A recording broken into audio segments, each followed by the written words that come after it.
40 weeks after Politicon began this podcast in an attempt to discover how the heck are we going to get along, America remains in lockdown, and the virus continues to surge. But the political landscape has changed a little bit, with a new president-elect on track to take the White House and end 4 years of Donald Trump rule. I'm Clay Aiken. This week, Politicon welcomes back our very first guest from our first episode to recap the year. TYT host John Iadarola joins us this week to recap the changes since he first joined us in our initial in-person recording. What have the events of 2020 done to America? And what has 2020 meant for our future? And how the heck are we going to get along? How has America been? I mean, have we been happy because we no longer have President Trump as a president? Have we been sad because of that? Have we been sad because Democrats didn't? I mean, like, how have we been? Yeah, I guess, it depends, on what household you're in. My family's just been, trying to get by and everything, trying to keep up as much of our normal life as possible, considering. How about you? How have you been? Well, I ain't left the house and I don't know how long anyway. I mean, personally, I'm happy that we have, I think comfortably at this point can feel like Donald Trump will not be president come January 20th in the afternoon. But I do find that the answer is different based on who, obviously the answer is going to be different if you're talking to a Republican or a Democrat, but even amongst Democrats, I find that the answer is a little bit different. Some people feel Democrats won the election. Other people feel they didn't. We've had Cenk and Anna, but you were our first guest too, so we're one of our first. So this is kind of exciting because we're almost 40 weeks into this experiment that turned. Like, I think we only had 2 episodes where we had a panel. I don't know if you remember, but I was actually a bit cautious about. I wasn't sure we were going to go through with the panel because that was just as it was starting to, there were whisperings of lockdowns. Right. Well, I'm in North Carolina now, so I hadn't even heard anything about this virus when I last saw you. I mean, I did your show, and I knew it then, obviously. But when we first did this first episode, I had not heard a word about it. And then I flew back to North Carolina, flew back to LA the following week. We did another panel. And that night, we were all getting messages on our phones about lockdowns. And I thought, holy crap. Yeah. Well, I guess I'll see you guys in 2 weeks, maybe 3. Well, here we are. I thought the same thing. What in the world has happened? How naive we were. 40 weeks later. But I mean, it's sort of having you back on is sort of a cool little glimpse into how much has changed since we last spoke, right? I think so. I think it's good to mark the halfway point in that way. Lord, I hope we're further than half through it. But the coronavirus is obviously still getting bigger. You're in LA still. You're in California, right? Yes. Yep, in Culver City. So you guys are back on restrictions and lockdowns, and I'm hearing curfews now as well. I suppose it doesn't really affect me. I never went back to the gym or, a movie. I haven't had a meal indoors. So, it's pretty much the same for me. God, could you imagine just if we all as a nation weighed ourselves at the beginning of this and after? I have, man. I have not. I did say something to somebody. I'm on, actually, it's stupid, but I'm on a thread with all of my Idol finalists, all my season 2 folks, and we talk to each other on this text thread still. And somebody mentioned the other day, and I said, I don't think I've worn pants that didn't have elastic in the waistband since maybe May. It is a new world. I'm afraid to go try on something that buttons or clasps. I mean, I'm wearing jeans, but I'm not wearing a belt. Yeah, this is a new world. But if some folks are certainly feeling more positive about, I guess today was the day that the sun set in the very furthest northern reaches of Alaska, and it'll be the last when it's set today at 1:30 in the afternoon. It won't come up again until January 23rd of 2021. They're going into their polar night, and it dawned on me, That's just 3 days after the sun may rise here in the rest of the country too. So I have seen the end of 2020, the election, as a bit of a metaphor for this hell of a dark winter that we've been through, and perhaps there is some light at the end of this. But when I asked you how you're feeling, I still get a sense of maybe not as excited as others are. Is that fair? I mean, I'm definitely excited about some things. Like despite the fact that Joe Biden was not my first choice in the primary, he probably wouldn't have been my fourth or fifth choice. I did advocate strongly for him because I think that there are very significant differences, some of which will be immediately apparent. I mean, some of which are already apparent. He hasn't even been sworn in yet. But some on day one it'll be very different. And every day that he remains as president is a day where there's at least the potential that he'll do some good for the American people. And it's another day where Donald Trump, and more importantly, the Donald Trump cinematic universe, aren't all there wreaking havoc on the judiciary and the EPA and labor and all of that. So yes, I am very excited, but we are currently in a time post-election that is very fraught with terrible implications for the future of our democracy, the way that the election results are being treated.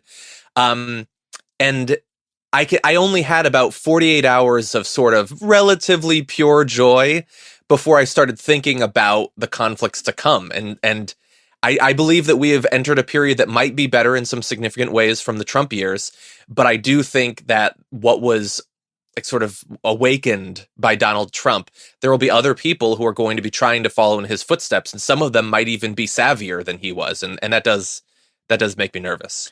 And what do you mean by in his footsteps? Do you mean in his footsteps with his political positions, or do you mean in the way he campaigns and the I think probably rhetoric? Depending on the individual who's, stepping into those footsteps, it'll probably be a little bit different for each of them. I think it'll be some of his political positions. I mean, he doesn't have that many, but there will be some things, there will probably be future calls for Muslim bans and things like that. More, I think it'll be an ideological approach to political opposition, to the media, to regular citizens who don't support your party. There is a level of constant, voracious aggression that we haven't seen before. And I think that one of the most important aspects of it, that I would say that's underlining it, isn't necessarily exemplified just by Trump in, the way that he's contesting the election results and all of that, but Mitch McConnell, the way he's acted in regards to confirming these judges. They have realized something that I guess we're lucky they didn't realize earlier, is that there are no consequences for anything. Norms don't actually exist. Shame has really no power. And as long as your base is as, insert an adjective, as long as they're as anti-democratic as you, as long as they're as xenophobic as you, they're not going to punish you for being those things. They've been secretly and increasingly publicly desperate for those things for a long time. And so Mitch McConnell's not worried about the Dems making an issue of him, ramming through Amy Coney Barrett. His base wants that. They don't care if he's being hypocritical. They liked the both of those positions that were hypocritical when he was against, confirming under Obama, and when he's for it now. They like both of those. They can make that switch just as easily as he can. Yeah. Well, last time we spoke on this show, we talked a lot about the media role in that, because that particular panel that week had some strong opinions on the media's role. Do you think that Mitch McConnell believes that, or do you think that he believes that the media, or at least the right-wing media, will help him convince his base not to give him any consequences for it? I mean, is it the fact that the base, which came first, the chicken or the egg? Who's leading it? Is the media leading these followers to forgive Mitch for that type of thing, or do you really think that Americans, even the ones we vehemently disagree with, do we really think that they don't care about hypocrisy, or that they've been trained not to? I mean, I think obviously, I think it's probably a combination of the two. I think that it is relatively easy to convince a person to accept a thing that results in an outcome that they wanted to happen anyway. Like, the process might not be exactly like they would have preferred, but especially when they've been trained to believe that the opposition is terrible in every possible way, whether you're like a traditional, Republican who maybe thinks that the Democrats, they inspire people to be lazy or not contribute or whatever. Maybe you're, a Trump fan that believes that all of this is about fighting and trolling and lib-tears. Or if you're a QAnon follower who believes that these Democrats are literally satanic pedophiles, everybody can find an excuse to not worry about the process being unfair to the other side. They are, after all, their opponents. I don't think that everyone is exactly the same as Donald Trump. I don't think that Mitch McConnell will comport himself exactly as Donald Trump does, but I think at least in a few areas, like with coronavirus aid and with the judges, he has realized that he, at least, and I guess enough of the Republican senators that he cared about their reelection chances, weren't going to be hurt by these things, and he was proven, for the most part, right. He got reelected. The vast majority of the Republicans, even in a year where they had to defend a ton of seats, got reelected. They didn't really have to deliver for the American people when it came to coronavirus aid. And it doesn't really seem to have hurt them. Maybe Martha McSally, but that wasn't necessarily only the Trump supporters who did that, though, do you think? I mean, certainly we've seen over the course of the past 4 years a base of Trump supporters around about 35% who would not care if he literally took a crap on their lawn. But there's still a chunk of voters who, that 14%, that got him 48, 49% of the vote, that looked at the other side and either felt he was preferable to Joe Biden or felt he was preferable to Democrats, or, and in some cases, more than that, reelected someone like Susan Collins or reelected someone like Tom Tillis here in North Carolina or Lindsey Graham in South Carolina. So it's not just that base, is it? There's another 14 to 15% of folks who didn't decide perhaps until after the first or second or third debate, or who split the ticket. So who are they? I think, again, that's probably a combination of a few things. I think, the people who wanted more Lindsey Graham are probably different in a lot of ways than those who wanted more Susan Collins. Fair. Lindsey Graham has basically made his political identity over the past few years being the guy who supports Trump more than literally anyone else. Right. He's right between like Don Jr. and Eric and how much he supports their dad. But it's a lot. I think the Susan Collins people, they love this idea that there are still old school Republicans. And she, to her credit, I guess she sometimes does disagree with him. Other times she's strategically allowed to vote against him, regardless of what she really believes. And with Amy Coney Barrett, just a couple of weeks before the election, she did come out against that, which, rightly or wrongly burnished her relative independent credentials. So I think that probably helped her. I think that those 14%, look, some of them are going to be more traditional conservative voters who are single issue voters, whether it's, maybe it's the abortion group, maybe it's a foreign policy thing. But then there's probably also, there's going to be a couple percentage points of people who think that Joe Biden is actually some sort of insane socialist. It's a combination, I think, of a lot of different things. Which is incredibly ironic considering you don't think he's far enough left, right?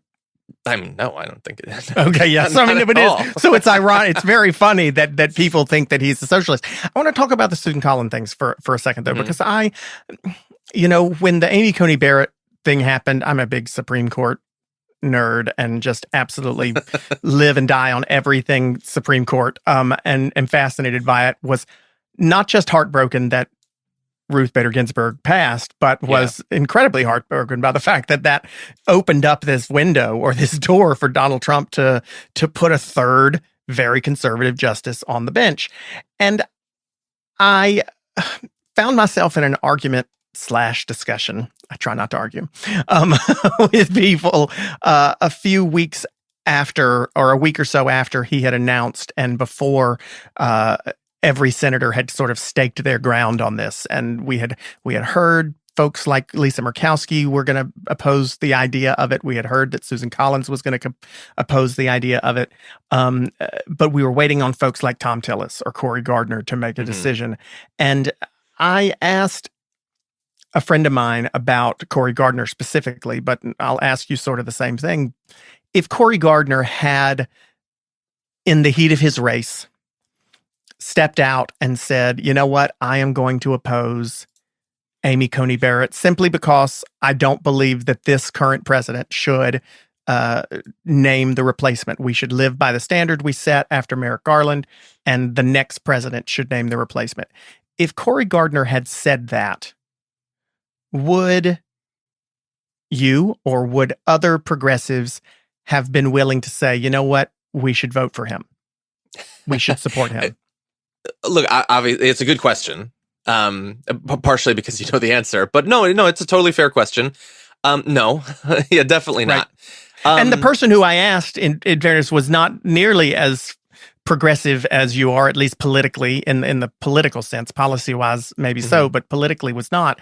And I said to her, well, then what is the point of ever moderating? So I asked that question because I want to, in the sense that Susan Collins did win, which, I think shocked a lot of people. I think a lot of people thought she was going to end up losing to Sarah Gideon. But is there not some benefit or some relief that we might take from the fact that, okay, there are still people out there who are still willing, maybe just in Maine, to respect that sort of moderation, to respect that sort of independent thinking? Had she lost and Sarah Gideon won, yes, Democrats would have had that other seat in the Senate for at least 6 years.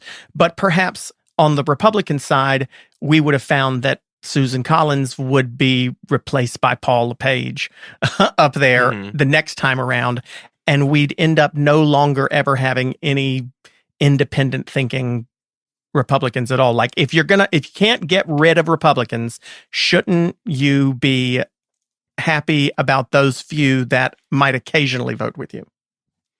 I think that there's probably a case to be made, but I would say, like, I guess, well, part of what you said was, then what's the point? Why should Susan Collins moderate or whatever? Which is a perfectly fair question.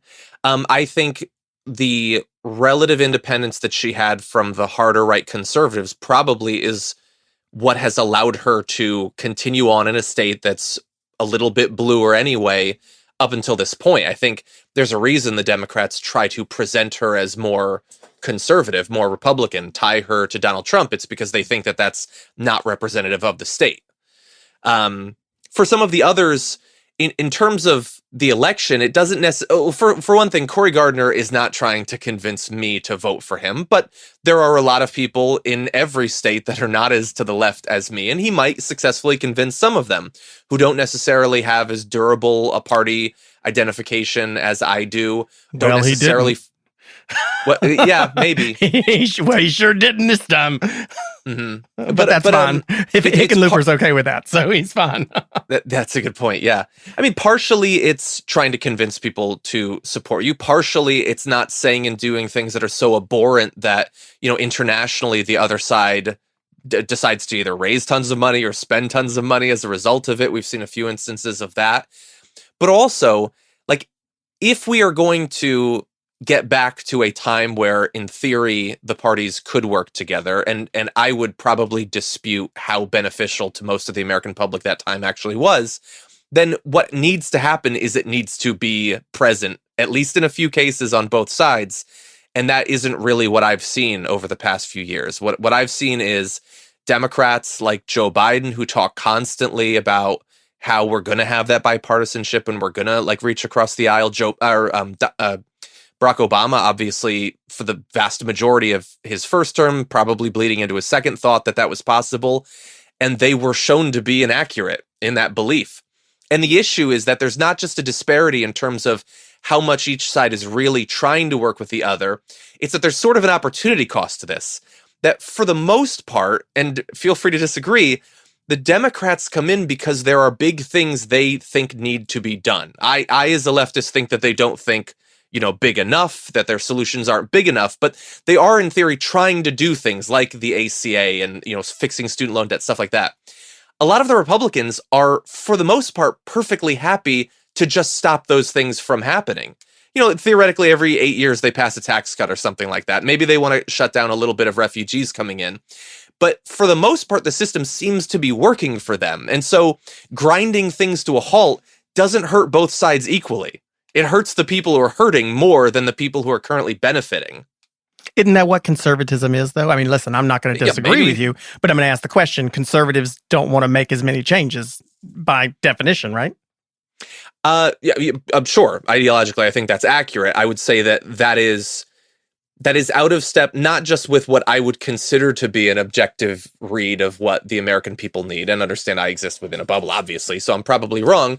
But even how they present their side, they talk, in 2016, they were talking about how these are the people who've been left behind. Well, then what have you done over the past few years? Like you can't afford to just block any sort of solutions to these problems unless what they were left behind in was just not the sort of rhetoric they wanted. We had a really interesting conversation last week with Anna Paulina Luna, who was a Republican, Trump-supporting Republican, who ran against Charlie Crist in Florida in this year's election. She lost by a smaller margin than I think a lot of people expected her to, be honest. But I found it sort of fascinating. She is an unapologetic supporter of Donald Trump, and she ran on a platform of, I hope I don't misrepresent her, so forgive me if you're listening and I make a complete mistake, but she ran on a platform in part of being pro-life and being pro-Second Amendment. I'll use that phrase instead of anti-gun control. But those were her two big major issues. But as we talked about other things in her defense, I guess, she was sort of, after having run, really a big supporter of things that I told her,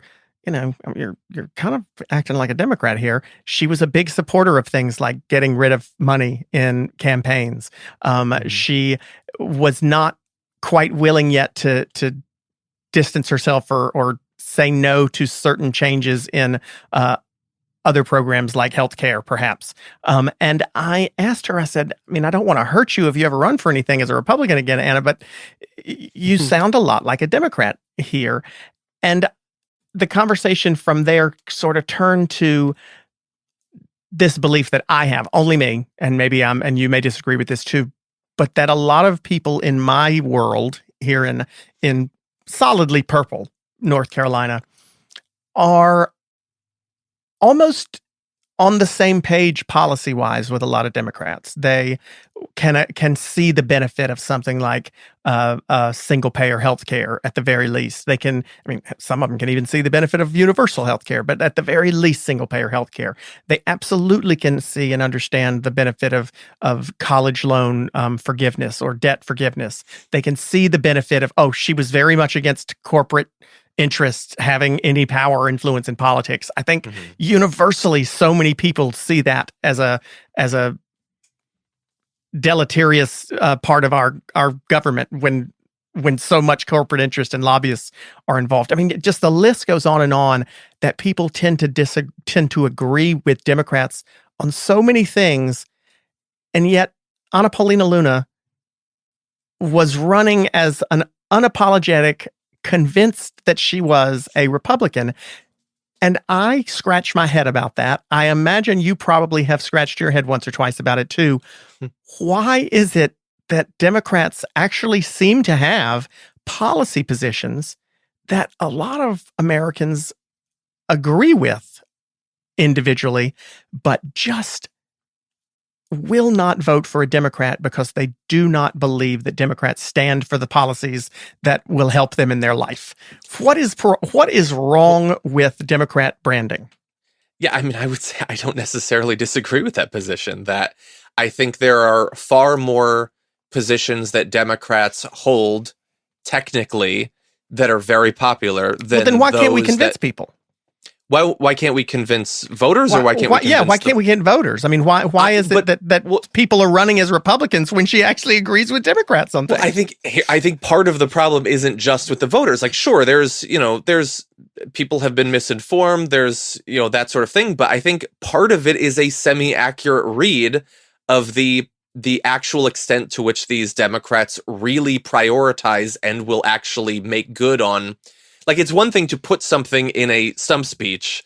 It's another thing to actually prioritize it and make it happen. I mean, I would say that even we're still weeks out from, or 2 months out from Joe Biden being inaugurated. And I'm already starting to question quite a bit of what he said, considering some of the people that he's choosing for his cabinet. Like, I liked some of the things, the positions that he took, some of the, for instance, his climate proposal I thought was pretty good. It's not what I would have written, but it was pretty good. But okay, if one of like the 5 first people you choose to be involved literally in liaisoning with environmental activist groups is like the 5th highest recipient of fossil fuel funds, is that an oversight that shows that you don't really think that sort of money corrupts people? Or is it a signal to me to let me know that you really don't care about that?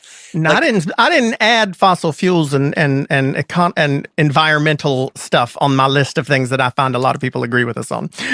So I'm talking about, I guess. Well, you mentioned single payer healthcare, right? Right. So okay. Joe Biden says that he's for the public option. So, I mean, I guess to some extent I should be happy about that because it's better than some Democrats. It also feels pretty bad to be basically back to where Obama was promising back during the initial run up to the ACA. Like, at one point he was going to be pushing for it. No, he didn't get it. But I would also argue there's probably a reason we didn't get it. It just, like, he said that he was going to, you mentioned student loan debt. So he mentioned, that he's in favor of some form of abolishing that. And Chuck Schumer came out, like, to Chuck Schumer's credit, came out and said, day one, you don't need the legislature. You can cancel $50,000. And we're not even to his inauguration yet. And Biden is talking about some lower threshold that's means tested. And they always have to complicate everything. It's frustrating. Like, they're not coming at it like warriors who really feel like an activist does, that this is something that is beating people down and it needs to be fixed. They're coming at it as something that, like, maybe we get to it, And I feel like regular people sort of get that. They get that this is not someone who really feels in their bones, in their blood, that these are injustices that need to be fixed. But they choose Republicans who have not even paid lip service to that. I mean, who've completely said that they are against single payer healthcare, who've said they are against forgiving student loan debts. So there's still something that we're missing. I mean, I can hear your argument that, okay, we may pay lip service, but not get anything done. And correct me if I'm misquoting you or misrepresenting what you're saying, but why?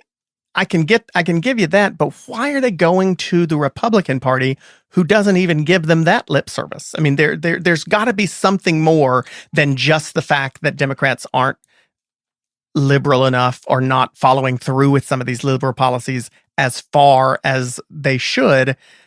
There's a reason that we have. I mean, what is the reason that that Democrats have repelled white voters to the extent that I think we haven't seen it in decades? Why are white voters going to the Republican Party in such droves now, or at least going to Trump in such droves that we didn't even see when Obama was running for president?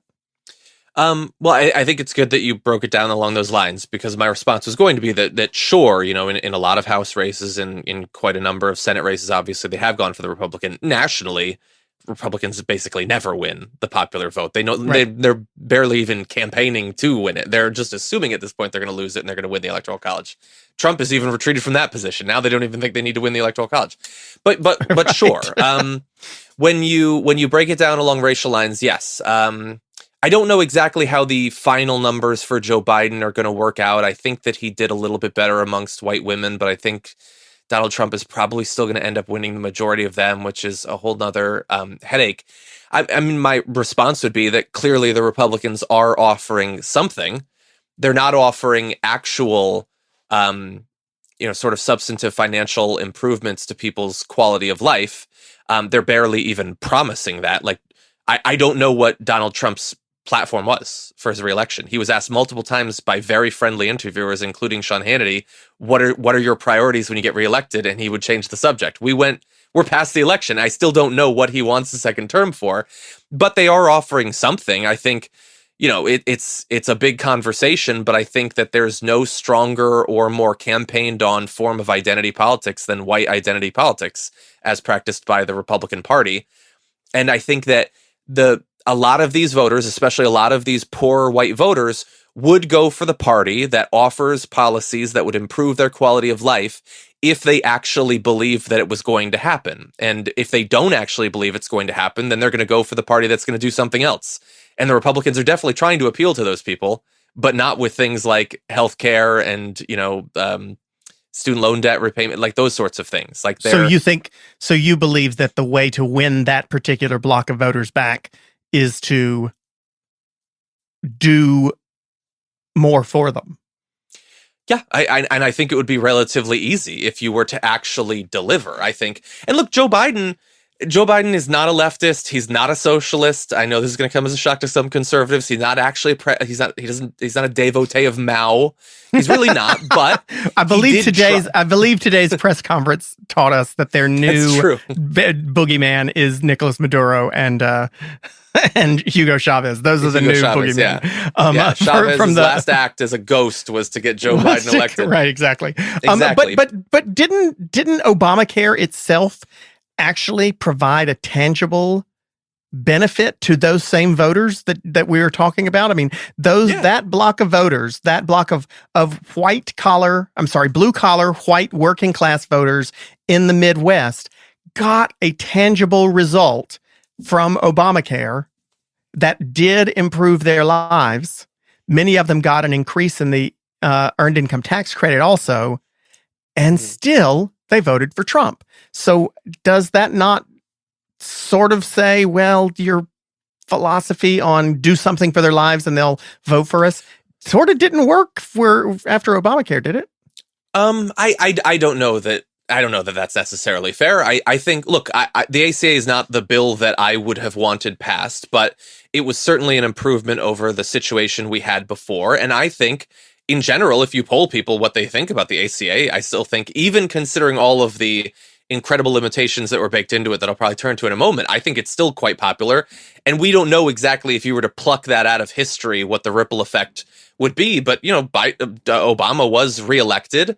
Donald Trump did lose the popular vote in 2016. He lost it even worse this time. I think that, first of all, it didn't guarantee insurance for everyone, so it left a lot of people still uninsured. It didn't have price controls that would stop. Probably the single biggest issue that it was trying to fix was that people were either going bankrupt or experiencing incredible economic strain as a result of their illnesses. This made it better, but it didn't get rid of that for a lot of people. And over the years, because it didn't have those controls, people started to hurt more and more. Their premiums kept going up. And when you combine that with a multi-year political and media campaign to demonize the ACA as something fundamentally anti-American, and you combine that, by the way, it's not like the ACA is still popular. So the ACA is still popular. So so that media campaign did not affect Americans' perspectives or views on Obamacare or the ACA. They still like that. They appreciate it. They don't want it to go anywhere, but they still don't vote for Democrats. Well, still liking it doesn't mean that it didn't affect it. They could hypothetically like it more. They could give more credit to the Democrats for it in theory. But I would say, look at the Republican strategy. Starting especially with Trump in 2016, they did continue with their we're gonna get rid of it and all of that. But they did start talking about replacing it. And Trump campaigned in 2016 on effectively, like, he made comments that could be very easily interpreted to mean that he was going to set up single payer. It was never detailed because there was never anything there, but he would say things like that. And he kept saying throughout his first term that there's going to be this massive, awesome healthcare plan that's going to cover pre-existing conditions and things like that. I don't think that people necessarily saw it as, we go with the Democrats, we get the ACA, we stick with the Republicans, and we get rid of it. They thought they'd get something better. There's just nothing there. It was smoke and mirrors. Right. But I mean, listen, I love you, but the people who voted to get rid of the ACA won again. Joni Ernst won again. Tom Tillis won again. David Perdue arguably won, at least before he got the runoff. He had more votes than John Ossoff did. So people voted against Donald Trump, didn't they? I mean, you see a lot of split tickets in states that went for Trump. Trump won Michigan by more than Gary Peters won Michigan by. Trump certainly lost, and just as we've been recording, the APA has now again called Georgia for Donald Trump, for Joe Biden after the recount. So Donald Trump lost Georgia, but David Perdue perhaps may win in the runoff. We'll get to that some other day. But some of these states like Wisconsin, they still have these senators who aren't really that afraid. I don't think Ron Johnson's afraid of losing his seat. Joni Ernst won her seat. Susan Collins, Tom Tillis won his seat. Sorry. So these senators. Let me switch my question a little bit. The reason I'm asking that is, do you think states like Georgia, Arizona, Michigan, Wisconsin, Pennsylvania, when we hear folks on the news talk about, Joe Biden changed the map, do you think he really changed the map, or do you think Georgia and Arizona have taken a brief respite from the Republican Party to get rid of Donald Trump, but are going to really be Republican right after he leaves, during the next election anyway? Yeah, I think you're probably onto something. I mean, I don't know for sure, but like we can't. They finally flipped. Like Arizona had, flipped once in the not too distant past, Georgia more distantly than that. If any Democrats are like, we got a new wall in the South, I would not get so comfortable. But we hear people talk about constantly. Georgia is now a potential swing state, blue state. Texas, how many years have we been hearing people talk about how close Texas could come?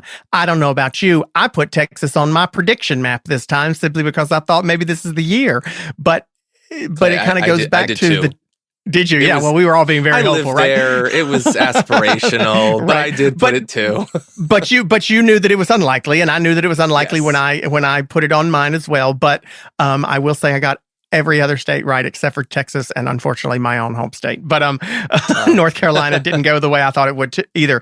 But I tell people all the time, I think that when Democrats sit on their laurels and think the demographics of places like Texas and Georgia and North Carolina are changing enough that Democrats are going to be able to put them in play, I say, I know that Trump only lost North Carolina by 70,000 or won North Carolina by 70,000 votes this time.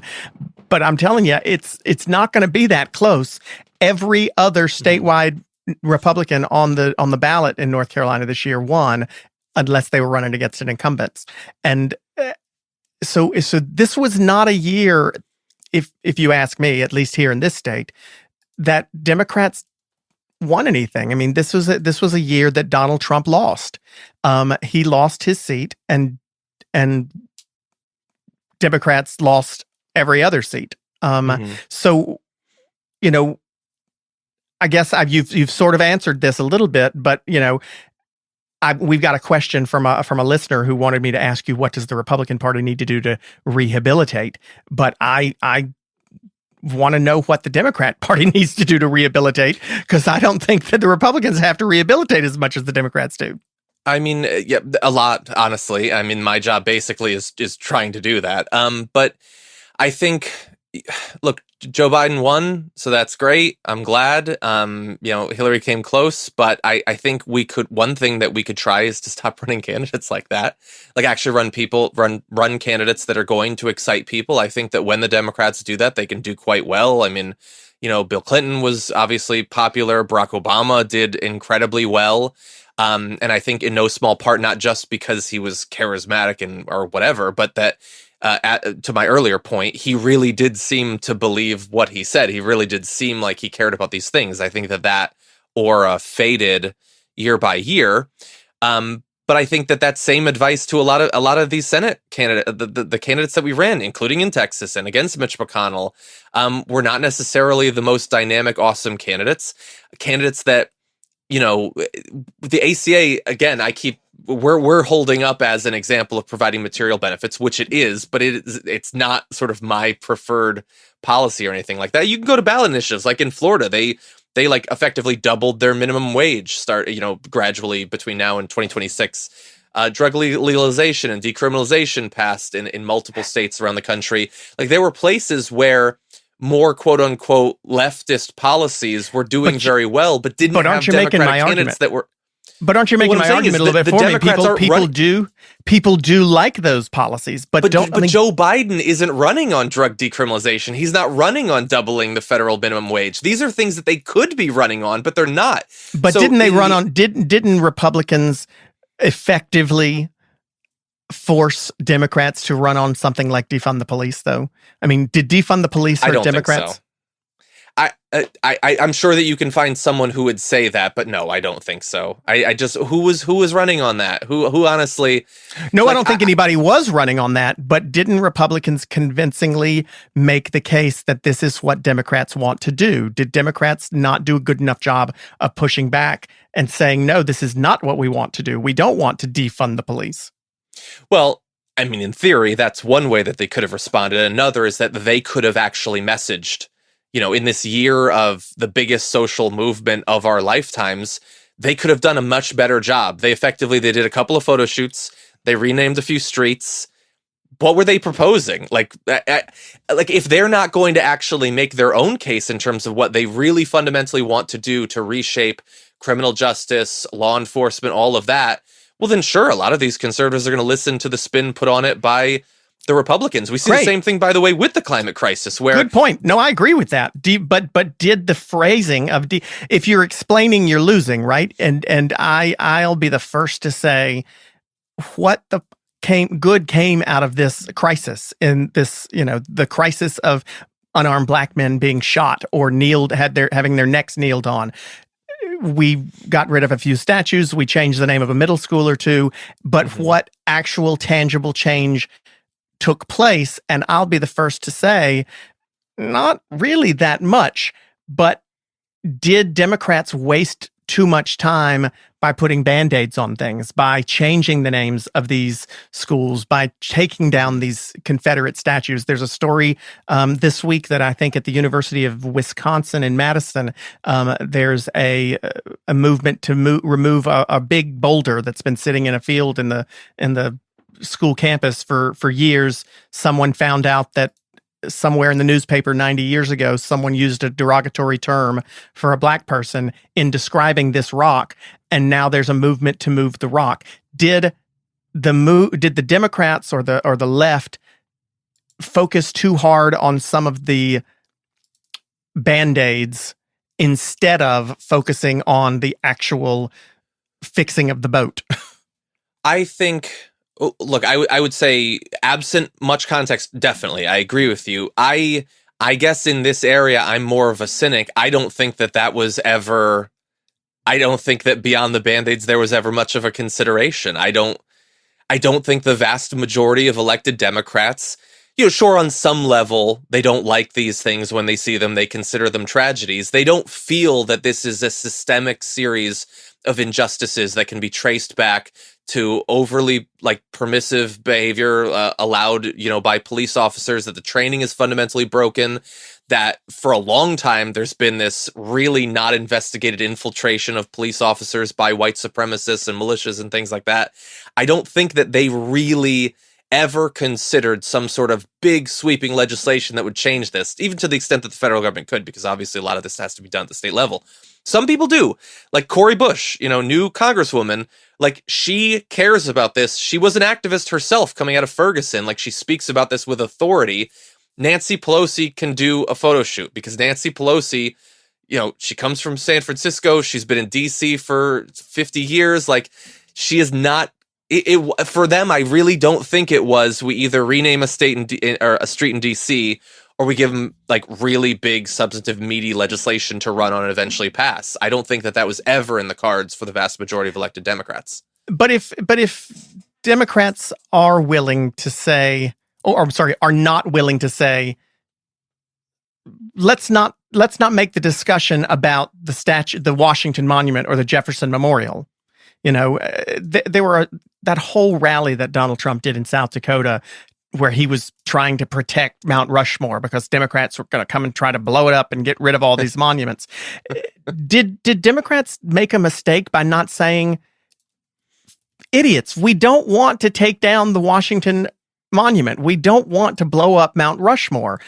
That's not our goal. What we want to do is X, Y, or Z, and whatever those real tangible changes were. I guess, are there Democrats in Congress who are too afraid of Twitter and too afraid of Twitter mobs being pissed at them that they are unwilling to say, I can't help, I don't know if you care for Bill Maher or not, but he did his monologue last week on some of the apologists, like I guess Anne Hathaway was in The Witches, this fictional Roald Dahl movie, and she had three fingers. I watched it too. She had 3 bony fingers, and she apologized that her character's 3 fingers were insensitive to people with limb differences. And I heard that and I thought, wait, what? Like, is there a point where someone needs to say, listen, I'm not going to apologize for a fictional movie, and folks on Twitter just need to calm the hell down?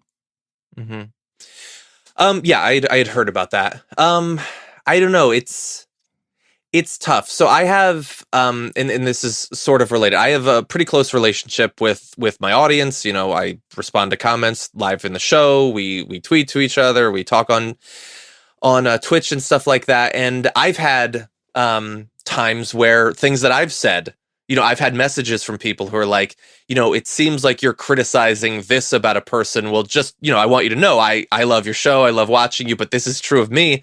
And it kills me when I get messages like that.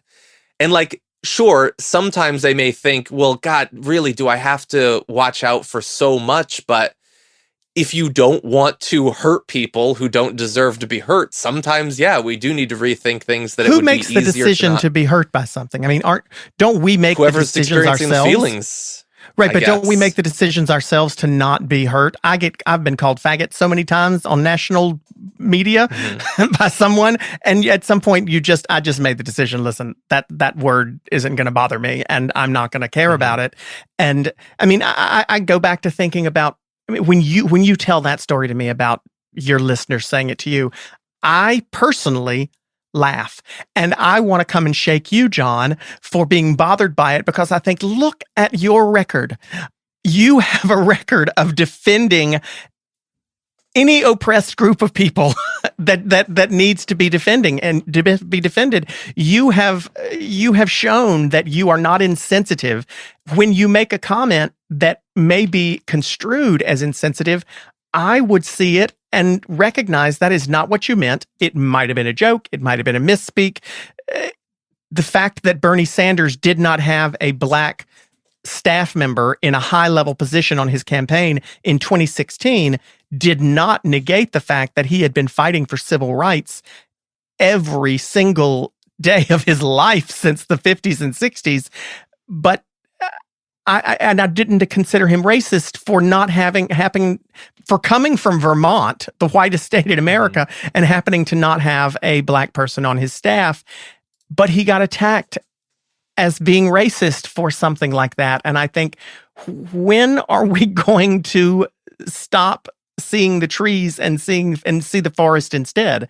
I mean, is there not a point that Democrats must say, or liberals, progressives, younger generations must say, you know what?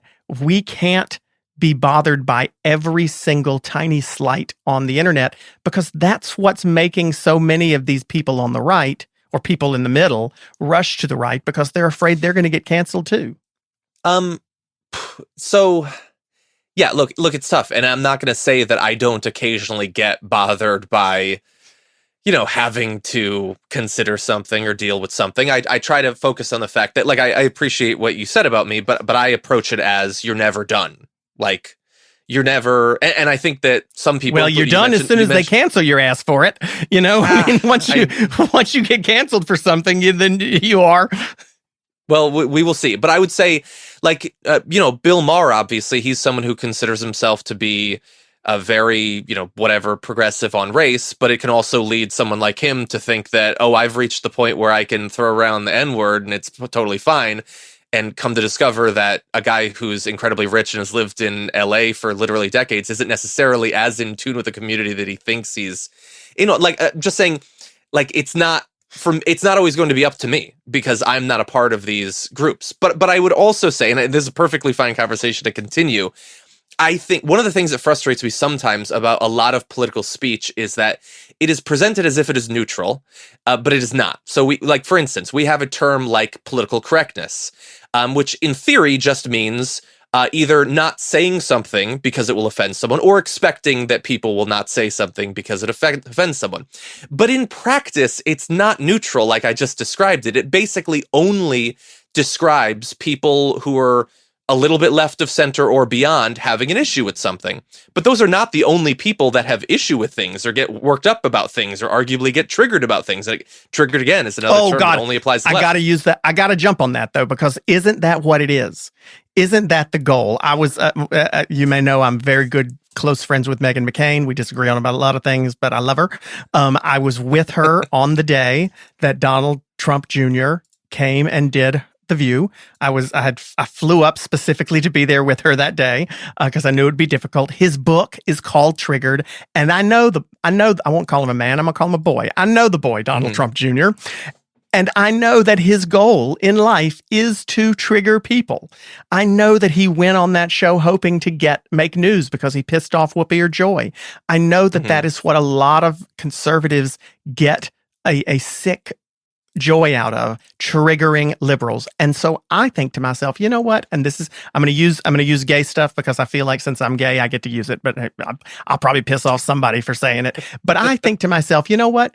If I just decided right now, from here on out, the word fag doesn't bother me.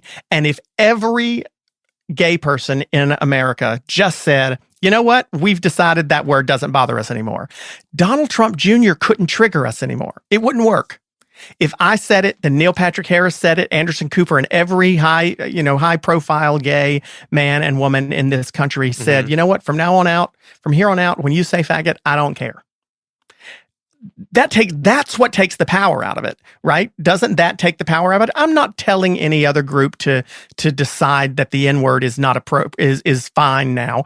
I can't say that word. Wouldn't be able to say it if they told me I could. Can't do it. But I do believe that we oftentimes give more power to those folks who are bullies by having our feelings hurt. And I tell my son all the time, you know what? The only reason bullies do these things is because they know it hurts your feelings. And we have the choice, we have the power to say, that doesn't work anymore. That doesn't affect us. If you're trying to make fun of people with limb differences and you do so by having someone with 3 fingers in your movie, and that's your intention, that's not going to work. It's not going to bother us. And if you do it and that wasn't your intention, then that's not going to bother us either. And at some point, I wonder if there is a need for a come to Jesus meeting, or amongst those who that might be offensive to, a come to Muhammad meeting, whatever it is, to just say, you know what? Let's just stop giving people the power over us to offend us. Look, I would suspect that what you're saying is probably true, that a lot of people in theory could either train themselves or rethink the way they think about it. But I do also have to admit that I am only speculating because I am, by virtue of a variety of different things, as insulated from that sort of experience as is possible. Right. There's no term that has any historic value that instantly can destroy me. I've been protected from that. But I would also say, look, obviously you're right. People get freaked out about things. They have issue with things. There are social campaigns to change words and all of that. But I do think that we focus on that layer of it, which there's a good reason to focus on it. People on both sides do talk about it a lot. But I don't think fundamentally that's what bothers whatever group we're talking about the most. I think the actual discrimination, whether personal bigotry, or systemic discrimination is far more important. We focus on, it's almost like focusing on, using metal straws rather than shutting down coal plants because we have personal control over it. Or like focusing on monuments and names of streets and Confederate statues instead of getting rid of qualified immunity, right?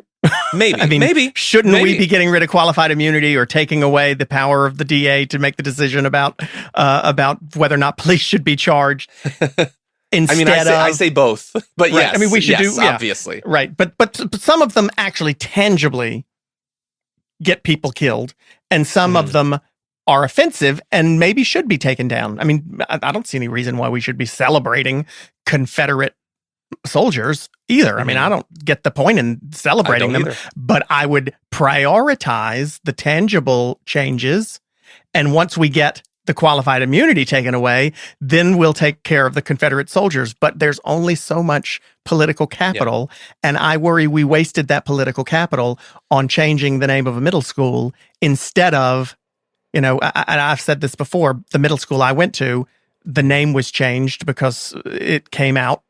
I went to that school many years ago, won't say how long, and had no idea that the person it was named after was a white supremacist in the late 1800s, when everybody in North Carolina was. But that name was changed, and I think, you know what? While the school board is patting itself on the back for changing the name of that school that no one knew who was named after, did they do a thing about the number of black boys who are placed in special ed at a 4 times higher rate than white boys are? Did they do a thing about the injustices or the inequalities in standardized testing and how those work against people who are of color? No, they didn't do anything that actually affects these kids' schooling, but they patted themselves on the back and then they moved on to something else. And that pisses me off more than anything. I get as pissed off with you as you do about Band-Aids not solving the real problem. Changing the name of that school isn't going to get one of those young boys out of that special ed class who doesn't deserve to be there. But they've moved on and they're not working on that. Yeah, I mean, look, ideally we would do both. I would say I think the vast majority move on because they probably rightfully see that this is the limit of what they can do. But some, like, I previously mentioned Cori Bush, some eventually run for and eventually get into Congress and hopefully can do more there. Yeah, I want to keep having this conversation with you for much longer, but we got to move on to questions from our listeners. We asked folks to send in questions, and they were sent in specifically for you this week, John, at Politicon on Twitter or at Politicon on Instagram, or you can email them to us at podcasts@politicon.com. Jason from Baltimore asks, are you afraid that Biden is too close to neocons? That's a good question. It's not. I'm not focusing as much on his closeness to neocons as neolibs, I guess, if I had to speak broadly. Okay. Sure. I think if someone listening to this has a concern that Joe Biden will return to the Obama era foreign policy, which has some great successes, but also has a hell of a lot of drone strikes and continued military engagements. I think. We'll know in a few weeks. We're going to see who he picks for, some of these positions to head up Department of Defense and, other things like that. We'll see. But I don't think that's an irrational fear to have. Tamara from Akron asks, will you ever trust Kamala Harris? That's a great question. These are viewers of yours too, it sounds like. She could win me over by... It would be very difficult because the VP doesn't generally, outside of, under George W. Bush, doesn't generally have much power. But if we find out behind the scenes that she's really pushing Joe Biden, if she, like how Joe Biden helped champion some pieces of legislation under Obama, if she ends up doing that for a public option or for some big environment bill or something like that, that would be great. She's definitely going to run for president in 4 years. If she starts working now to reassure progressives that she has our back, I think she could win people over. It's difficult considering her history, but I don't think it's impossible. 4 years, so you don't think Biden will run for second term? He's going to be very old. I don't think he has to. Let him rest. Let me ask this. If Trump were to decide to run for another term in 2024, would you want him to run? I mean, assuming he runs, I'm sure he will say he's going to, whether he does it or not. I'm skeptical of. But assuming he runs and has the nomination, would you want him to run against another Democrat, or would you want him to run against Biden, who we know, at least from this experience, has been able to beat him once? That's a great question. I haven't actually had it framed that way. We're going to have to see how the midterms go. We're going to have to see how much the Dems are actually able to get past a Senate that might still be, led by Mitch McConnell. Obviously, the benefit to Biden would be he's already won and he'd have, sort of the benefits of incumbency. But I don't know what January is going to be like. It's hard to imagine what America is going to be like in 4 years. I have other people who aren't even legally allowed to run for president yet that I'm pulling for 4 years. We'll have to see. I think he's going to be too old. I'm not one of those people that thinks that he's about to lose his mind or die or anything like that. I'm really not. But he is already the oldest president literally ever that will be sworn in. I think it's too much to do a nationwide campaign and not legally allowed. You mean Congresswoman Ocasio-Cortez? Yes. To run in 4 years. Okay. David from Portland asks, what do you want for Trump when he's out of office? What I want for him, he will never get, because wealthy, powerful, well-connected people never suffer any consequences, let alone really bad ones. What I want for him is to spend a little bit of time with his family. He's aging fast, aren't you so too. Nice? I just Do you think Joe Biden should pardon him? No. I don't think Joe Biden will pursue anything, whether the states do or the DOJ independently does. That's possible, although I think unlikely. But no, I think Joe Biden is going to be like Barack Obama. He's going to be looking forward, not looking back. And that scares me, because it continues a precedent that as long as you make it to the end of your term, you're fine. No matter what you did, it doesn't count for anything. I think that is scary. Last one. Connie from Houston asks, is there room for Trump supporters and progressives in the same country? There's going to have to be. I mean, one way or another. But yeah, look, I do think that there are some things that Trump supporters and progressives can agree on. It seems very difficult, and the dialogue is going to probably have to be incredibly indirect, because direct conversations don't seem to be going all that productively. But I do think that there are some things, it's a much longer conversation. We started to have it about the ACA. I think that there are some policies that could help to improve the quality of life of a lot of these Trump supporters, but they are being trained to have very few policy-based expectations for government and to desire something else from their political leaders, like the trolling that you said from Don Jr. They are starting to want that not just from their pundits, but from their politicians as well. And then at a certain point, are we speaking the same language? If I'm speaking about the policies I want and you want lib tears, that's not necessarily, those don't line up well. But I do think it is possible. Perhaps there will be some president that can bridge that divide. We haven't seen it yet. Biden did a better job than some. John, how the heck are we going to get along?